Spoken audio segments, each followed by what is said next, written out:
Anyway, I just thought I'd give you some tips prior to assembling the machine. I would say the first thing to do is roughly to shim it up and level the main section approximately about ½ inch above the floor at 6 different points. Once it's level, I would suggest bringing the feeder close enough so that this portion of the feeder would join up with these two, it looks like it's about 8 or 10 millimeter bolts. Unfortunately, you see the hole there? Well, there's another one for the lower bolt. It's a bit of a nuisance, but you're going to have to remove this in order to put in both bolts. It's particularly a low one. And here they are.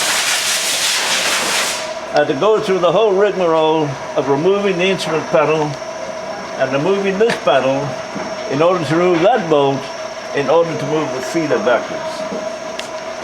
So I suppose I'll leave it at that. You would have to shim up the feeder to ½ inch similar to this machine, and then fine tune the shims until you get these lined up with that, and these, particularly this, initially lined up with these two.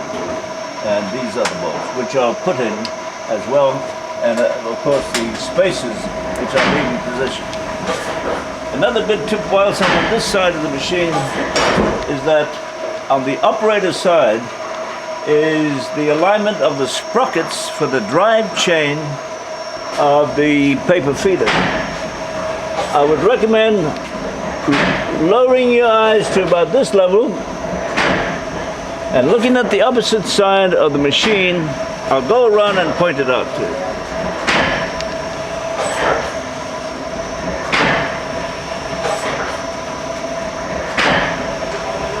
So this is how the machine was disassembled. In other words, the chain was removed at that particular point. If you lower your eye at that level, you'll get it very, very close. Now, if you don't mind, let me around a second.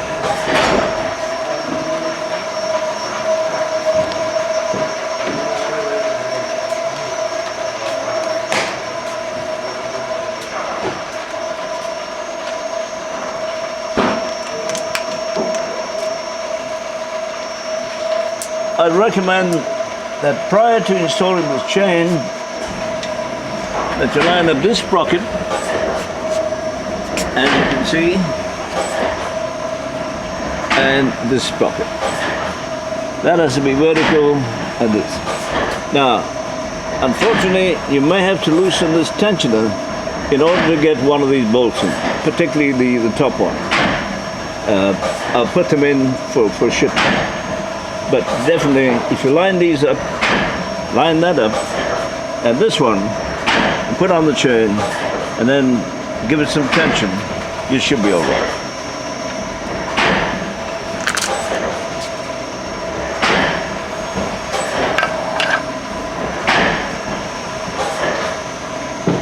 Just one further note for shipment, I'll put this cover back on. So just remove it prior to bringing this in. Thank you.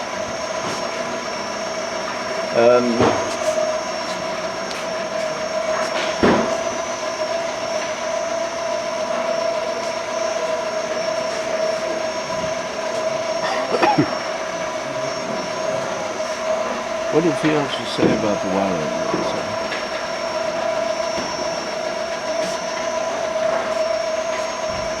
Motor and the motor. That's no problem.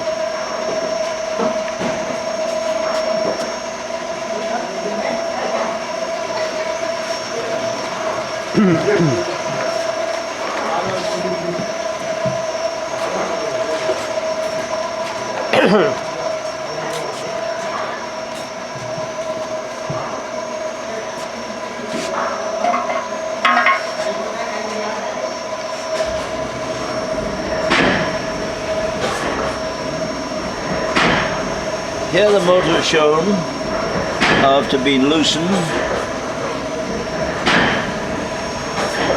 from the feeder and the main frame.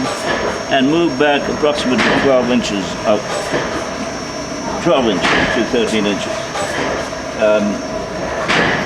I think it's more important to just point out a few things, and that is these wires, the ends of which are wrapped for shipment. It may be wise to feed this into the cabinet from below the main switch to the various terminals, as you'll see in the picture. So that should be fairly self-explanatory. A person with electrical knowledge should have no trouble.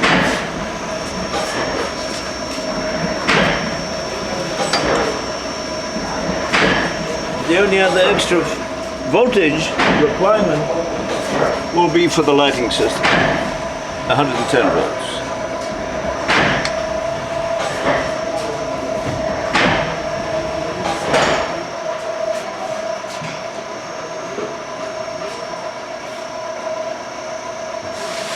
It's self-explanatory.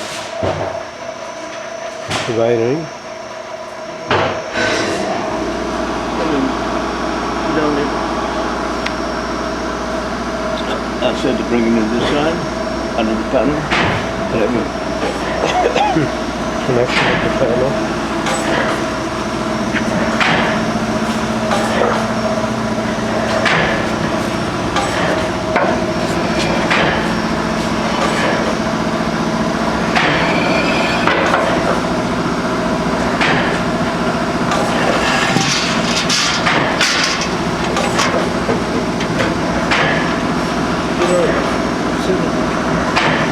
The truth is, it doesn't descend.